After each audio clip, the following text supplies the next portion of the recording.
सजावेले मैया से अरजी लगावेले घटिया पर कोसिया सजावेले मैया से अरजी लगावेले दिया बजारेले हंसी हंसी दिया बजारेले हंसी हंसी पगली देखावे अगरबत्ती पगली देखावे अगरबत्ती छठी माई से मांगे सुनर पति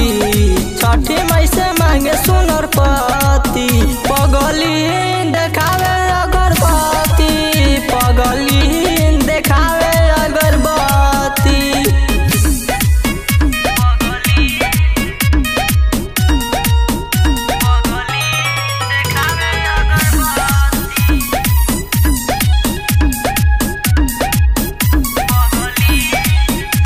भोरे भोरे आके चाय बना के इस सब बरतिन के पियावेला हो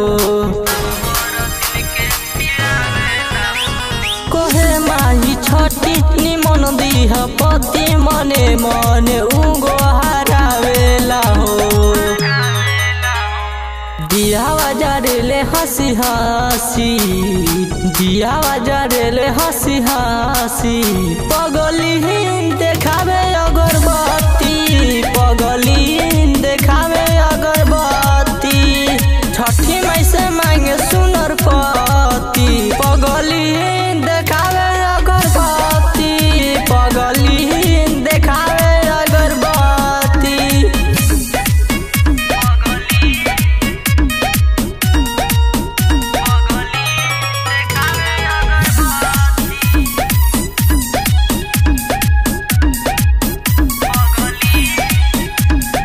राइटर टुन टुन के इहे बामान फेर न माई नजरियन हो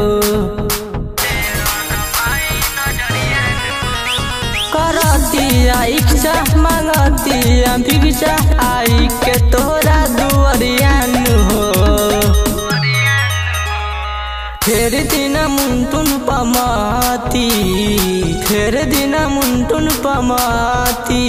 पगली देखावे अगरबत्ती पगली देखावे अगरबत्ती छठी माई से मांगे सुनर